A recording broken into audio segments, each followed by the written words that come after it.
Molenzi chomi zam, breaking news. Ezidla umzi kaloku namhlanje. uRamaphosa, president wethu, ugxothe umama usisisi Nokuzola Gladys Tolashi. Kubani ke lo? Umama kaloku ngulo okwi-social development department ebizwa ngoba yisasa ke phaa kulaa department yoomaka Enzo. Qonda laa department leya ye-grant. Yiyo ke le umama aphethe kuyo ke umama usisisi Tolashi. Umama kaloku Tolashi ngulo okwiskandal semoto ezimbini. Yaqonda eza moto ezadoneyithwa i-Chinese diplomats. Kuthiwa ke umama wavele sana wazibhalisa ngabantwana bakhe ababini. Enye wayinika lo, enye wayirejista ngalo. Wathula wavala umlomo akazideclare xa kutshiwo allegedly. And then uthe ke xa seyeziphendulela eza moto zazidoneyithwe kwi-ANC Women's League. Uba ke ngoku zaendapha ziyofuna ntoni kuye ebantwaneni bakhe sezine logbook eziphuma ngabantwana bakhe ebethunana ithini nalento.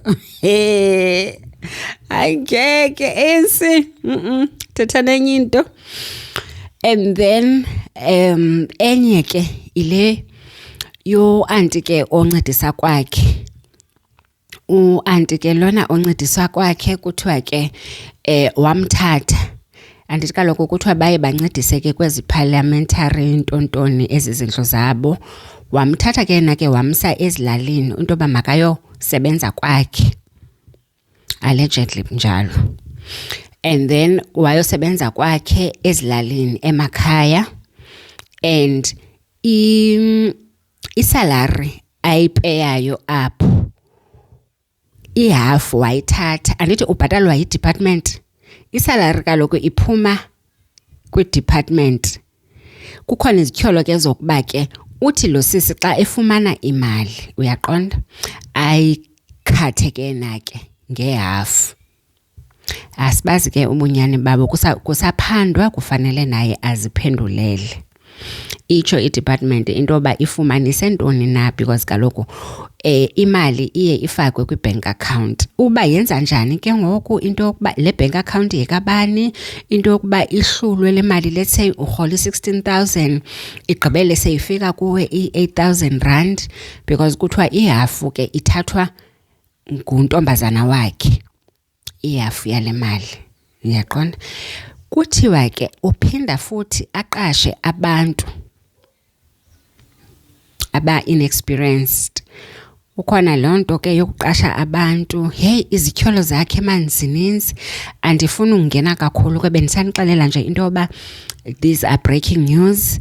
And ningalibali kaloku into yoba ngulo one-beef noLumka Oliphant. uLumka Oliphant amgxothise emsebenzini kaloku obesi-spokesperson se-department yakhe.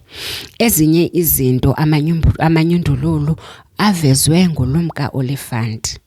So ke ngoku yonke into ke ngoku imanyekenyeke. Inyekenyeke yonke into.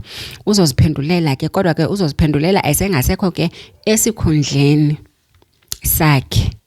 Sekunyulwe ke uChikunda into ukuba ke a-acte kwi-position yakhe until kufake umntu ozoba khona ke kwi-position yakhe permanently.